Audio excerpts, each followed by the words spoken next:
सरस्वती महामाये शुभे कमललोचनी विश्वरूपी विशालाक्षी विद्या मम देहि परमेश्वरी। ज्ञान की देवी माँ सरस्वती की पूजा कैसे करनी चाहिए, हम ये बतलाने वाले हैं। माँ सरस्वती का अवतार माघ मास के शुक्ल पक्ष के पंचमी तिथि को हुआ था, इसलिए इस दिन को बसंत पंचमी के रूप में भी मनाया जाता है। और सरस्वती पूजा के दिन स्कूलों में, कॉलेजों में सभी बच्चे बहुत धूमधाम से पूजन करते हैं। इस दिन कॉपी और कलम की विशेष रूप से भी पूजा की जाती है और लगभग हर जगह माँ का पंडाल लगता है, माँ की लोग पूजा करते हैं। और आप पूजा करने के पहले अपने घर में अगर कर रहे हैं तो सबसे पहले गाय के गोबर से एक चौका लगाएं, फिर माँ की प्रतिमा या तस्वीर को स्थापित करें और एक कलश की स्थापना कीजिए और कलश के नीचे अष्टदल कमल बनाइएगा आटा और अबीर से। नवग्रह देवता की आपको पूजन करनी है, उसके पहले गणेश जी की भी पूजा जरूर कर लें और फिर माँ सरस्वती की पूजा करें। पहले आचमन करें, फिर माँ को सफ़ेद पुष्प या पुष्पमाला अर्पित करें, सिंदूर और श्रृंगार की सभी वस्तुएं अर्पित करें माँ को। और बसंत पंचमी के दिन शिव जी का चूंकि तिलकोत्सव मनाया जाता है, यानी तिलक होता है शिव जी का, और शिवरात्रि के दिन उनका विवाह होता है, तो इस दिन से गुलाल यानी अबीर गुलाल का प्रचलन भी शुरू हो जाता है। तो माँ को आपको गुलाल भी अर्पित करनी है आज के दिन। अगर संभव हो तो श्वेत वस्त्र माँ को अर्पित कीजिए और पूजा के समय पीले चावल, मीठी चावल या फिर बूंदिया या मालपुए, खीर जो भी आपके पास अवेलेबल है उनका भोग लगाइए, या फिर सफ़ेद मिठाई का भी भोग लगा सकते हैं। पहले गणेश जी को लगाइएगा, फिर नवग्रह के नाम से लगाइएगा, फिर माँ को। और इसके बाद अंत में आप आरती वगैरह करके और फिर हवन कीजिए। हवन में भी पहले गणेश जी के नाम से हवन कीजिएगा, फिर नवग्रह देवता के नाम से और फिर माँ सरस्वती के नाम से। तो माँ का मंत्र होगा ओम श्रीं सरस्वत्यै नमः स्वाहा, ओम श्रीं सरस्वत्यै नमः स्वाहा। इस मंत्र से कम 108 बार हवन कीजिए। बाजार में आपको हवन की सामग्री मिल जाएगी। और फिर आरती कीजिए कपूर जलाकर। और हवन का जो भभूत है उसका तिलक करना आप विद्यार्थी लोग मत भूलिएगा। माघ शुक्ल पक्ष की षष्ठी तिथि को यानी दूसरे दिन आपको सवेरे कलश विसर्जन कर देना है और शाम में माँ की प्रतिमा का विसर्जन कर दें, जल में प्रवाहित कर दें। यहाँ पर तो सरस्वती पूजा समाप्त हो गई, लेकिन आपने जो पेन वगैरह रखा है उस पेन में एक कलावा बांध लीजिएगा और उस पेन को बहुत शुभ रहेगा, उसको खुद यूज कीजिएगा, औरों को मत दीजिएगा। वैसे भी जो पेन आप यूज करते हैं किसी और को नहीं देना चाहिए, किसी और के लिए एक एक्स्ट्रा पेन हमेशा अपने पास रखें। और दूसरी बात, सरस्वती पूजा के दिन अपनी जिह्वा पर शहद से एंग या फिर केसर से एंग लिखवाना बड़े बुजुर्गों से मत भूलिएगा। चांदी के सीख से लिखवाइए तो और अच्छा, वरना बेलपत्र के डंटी से भी, डंठल से लिखवा सकते हैं, कोई दिक्कत नहीं है। इससे आपकी बुद्धि भी अच्छी रहेगी और पढ़ने में भी मन लगने लगेगा। छोटे बच्चों को कलम दवात इस दिन पकड़ाया जाता है और बहुत छोटे बच्चे हैं तो उनका नामकरण भी किया जाता है। हर कोई तिलक लगाइए, मौली धागा अपनी कलाई में जरूर बांधिए, बहुत शुभ होता है। और बच्चों को तो जरूर बांधना चाहिए, बुरी शक्तियों से भी रक्षा होती है। वसंत पंचमी का त्योहार का महत्व और पूजा विधि, साथ ही हम ये भी बतलाएंगे कि ये 51 सालों के बाद पहली बार पड़ने वाला विलक्षण संयोग के बारे में और कुछ गलतियां जो भूल कर भी इस दिन विद्यार्थियों को नहीं करनी चाहिए। बसंत पंचमी माँ सरस्वती का दिन है, विद्यार्थियों का दिन है। माँ की पूजा पूरे विधि विधान से की जाती है इस दिन। माँ सरस्वती ज्ञान देती हैं, विद्या और बुद्धि देती हैं। वैसे तो माँ सरस्वती कला, संगीत, शिल्प कला और विज्ञान की भी देवी हैं। अज्ञान से, अंधकार से प्रकाश में ले जाने वाली, जीवन में उत्साह देने वाली माँ सरस्वती सरस्वती जिनकी पूजा बसंत पंचमी के दिन की जाती है। इस दिन विद्या, बुद्धि का और ज्ञान का वरदान मांगा जाता है इनसे। वैसे तो बसंत पंचमी के दिन पीले वस्त्र का खास महत्व है। इस दिन कोई एक वस्त्र पीले रंग का जरूर धारण करना चाहिए। आप चाहें तो पीले रंग का रुमाल ही रख लें, लेकिन यहाँ पर काले रंग से बिल्कुल ही परहेज करनी चाहिए, यानी काले रंग इस को दिन एकदम भी महाप्रयोग आपको भी किए धारण जाते नहीं हैं। करनी अगर चाहिए। आपके और आपके जीवन साथी के बीच मनमुटाव रहता है तो पीले वस्त्र धारण करें और माँ दुर्गा को पीले रंग के पुष्प अर्पित करें बसंत पंचमी के दिन।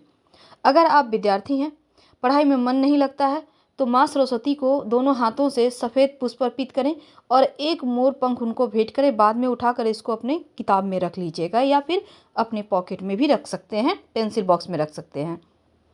अगर रिश्तों में किसी तीसरे के कारण आप पति पत्नी के दरार है तो इस दिन सुहागिन महिला को सुहाग का सामान भेंट करना चाहिए।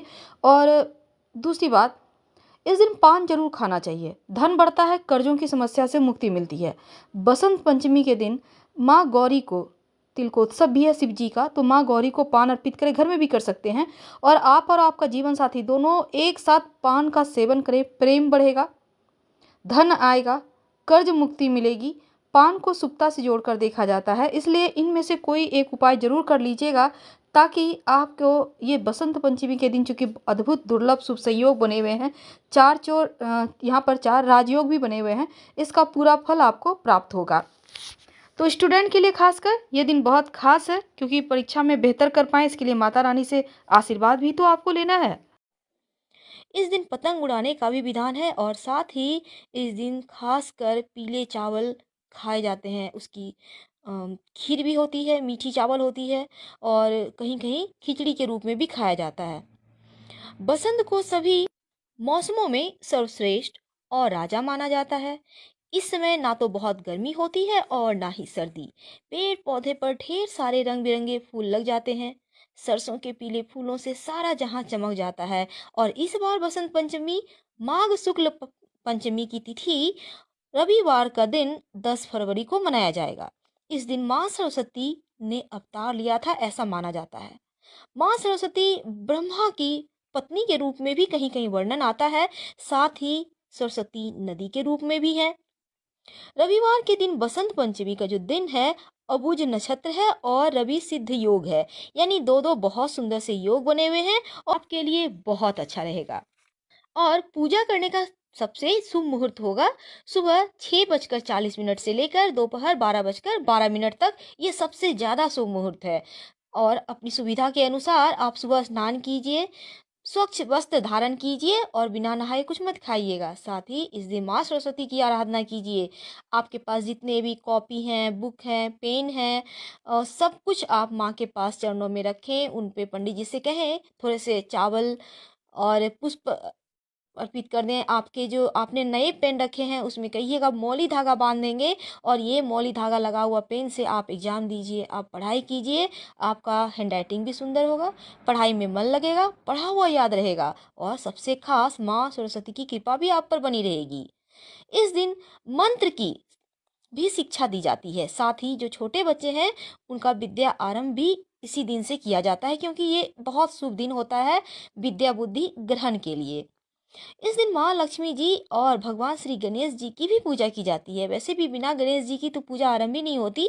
और जैसा हमने कहा, किताब कलम की पूजा जरूर कीजिएगा और माँ को सफेद चंदन और साथ साथ आपको पीले और लाल कलर के पुष्प अर्पित करने हैं। दोस्तों, क्या आपको पता है इस दिन भगवान शिव जी का तिलकोत्सव के रूप में मनाया जाता है, यानी इस दिन शिव जी का तिलक तिलक चढ़ाया जाता है उनको।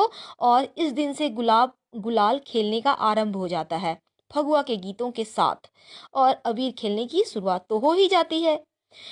कुछ चीजें जिसे इस दिन मत कीजिएगा सरस्वती पूजा के दिन, जैसे कि भूल कर भी काले रंग के कपड़े मत पहनिएगा, नॉनवेज मत खाइएगा और अगर संभव हो तो सात्विक भोजन कीजिएगा। सात्विक भोजन का मतलब है लहसुन प्याज मत खाइएगा। इस दिन झगड़ा लड़ाई वाद विवाद मत कीजिएगा। और विद्यार्थियों के लिए खास इस दिन पढ़ाई नहीं करनी चाहिए, पता है ना आपको।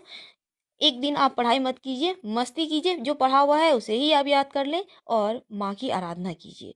इस दिन भूल कर भी किसी भी पेड़ पौधे को मत काटिए, क्योंकि बसंत का मौसम ही होता है हरियाली का मौसम। और आप पूजा कैसे कीजिएगा? सुबह स्नान करके पीले वस्त्र धारण करें, उत्तर पूर्व में माँ सरस्वती की तस्वीर या मूर्ति रखिए और सफेद चंदन अर्पित करें, पीले सफेद पुष्प अर्पित करें और मंत्र है ओम ऐं सरस्वते नमः। इस मंत्र का जितना ज्यादा हो जप करें, कम से कम 5 बार तो जरूर ही कीजिएगा। फिर पंचामृत आप अर्पित करें और पंचामृत बनेगा दूध, दही, तुलसी के पत्ते, मिश्री और शहद, सबको मिलाइए, पंचामृत बनाइए, माँ को भोग लगाइए, सब कोई प्रसाद के रूप में लीजिए, पूरी निष्ठा से पूजा कीजिए। माँ सरस्वती आपके जिह्वा में विराजित रहेंगी। पढ़ाई में मन लगेगा, पढ़ाई याद रहेगा और माँ की मेहरबानी कृपा दृष्टि आप पे रहेगी। हम फिर मिलेंगे। वीडियो पसंद आ रहा है तो लाइक सब्सक्राइब जरूर कीजिएगा। हम फिर मिलेंगे। धन्यवाद।